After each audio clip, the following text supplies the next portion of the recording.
Three teams, one title, and just 90 minutes to decide everything. On May the 5th, 2002, the Serie A title race reached a final date so dramatic it still feels unbelievable. Inter Milan were top of the table and just one win away from glory.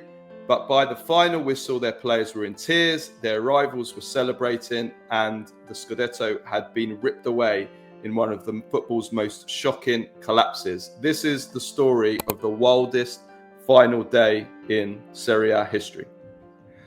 Right, so just to set the scene, the 2001-2 season had been kind of chaotic from the start. Three giants fighting for the Scudetto, Inter, Juve and Roma. And after 33 games, the table looked like this. Inter top on 69 points, Juventus second with 68 points, and Roma third with 67 points. So three teams separated by just 2 points. Inter had their own destiny in their hands. A win in the final match, and they would be champions for the first time since 1989. But there was one problem. Their final match was away to Lazio in Rome, and Lazio had absolutely nothing to lose. So, across Italy, the three matches kicked off at the same time. Inter versus Lazio in Rome, Juventus away to Udinese, and Roma hosting Torino. For Inter, the equation was simple: win, and the title was theirs. And inside the Stadio Olimpico, the tension was unbearable. Millions were watching because everybody knew something crazy would happen. Yes, and just after 12 minutes, Inter struck first when Christian Vieri scored. Inter were in the lead, and as things stood, Inter were champions. But just minutes later, Lazio responded. Karel Poborský, the Czech Republic international, made it 1-1. But still, Inter remained calm because in the 24th minute they scored again, and this time it was Luigi Di Biagio, 2-1 Inter, and he had a shirt under this as Robby è per te, and Robby was a family member of his who had just passed away. So it was 2-1 Inter, and again Inter were champions as things stood, but the drama was only beginning. Yeah, because in Udine, Juventus were doing their job. Goals from Trezeguet and Del Piero had put them 2-0 ahead.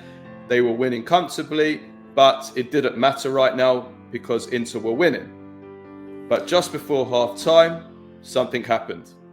It did. Gresco happened. Right before the break, Poborský scored again after Vladislav Gresco. No one still to this day understands what he was thinking, heading the ball back to the goalkeeper in that situation. And Poborský scores 2-2. Inter's lead was gone. And then came the moment that changed everything. Poborský scored again, a hat-trick. And Lazio were now leading 3-2. And suddenly, Inter were not champions anymore. And across Italy, Juventus fans realized that something completely unbelievable was about to happen. Yeah, in the second half, Inter tried desperately to respond, but the pressure was crushing them, and Lazio struck again.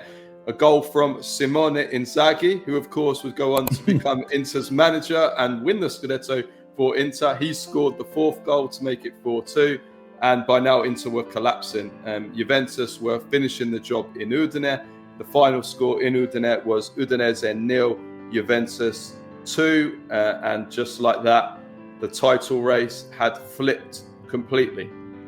It had, and as when the final whistle blew in Rome, the Inter players were devastated, and one image from that day became iconic. It was Ronaldo, Brazilian Ronaldo, sitting on the bench crying, and that was the lasting image of his tenure at Inter, because obviously the World Cup was later that summer. He scored 8 goals, Brazil became world champions, and he then fought his way away from Inter and went to Real Madrid.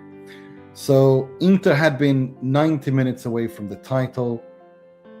You could say they were 70 minutes away from the title given how the game developed, but they lost it. Meanwhile, in Udine, Juve players were celebrating, and they completed one of the greatest final day comebacks in football history. And there's this iconic image of Antonio Conte in the dressing room smiling and saying that he was He was godoing, as the kids say on Twitter. Yeah, and the final table looked like this: Juventus 71 points, Roma, who also jumped over Inter on the final day, 70 points, Inter 69 points.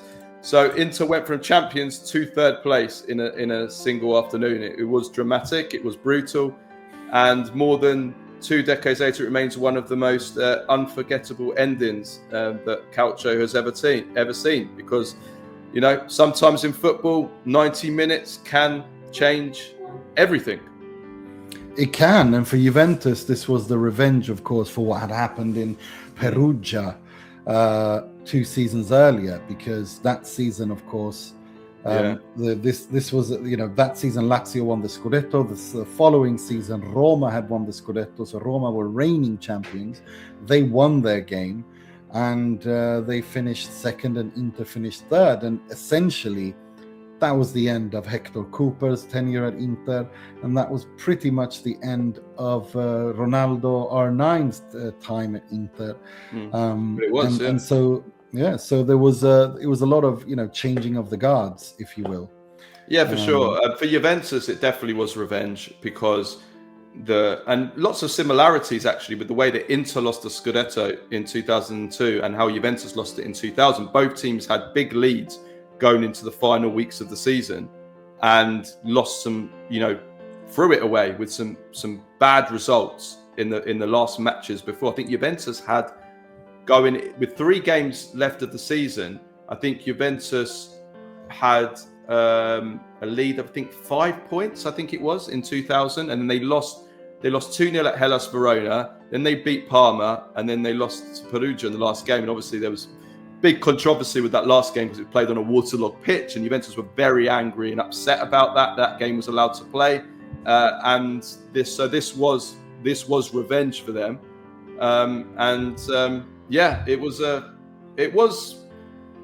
think it's definitely up there with one of the most dramatic kind of and iconic kind of final days.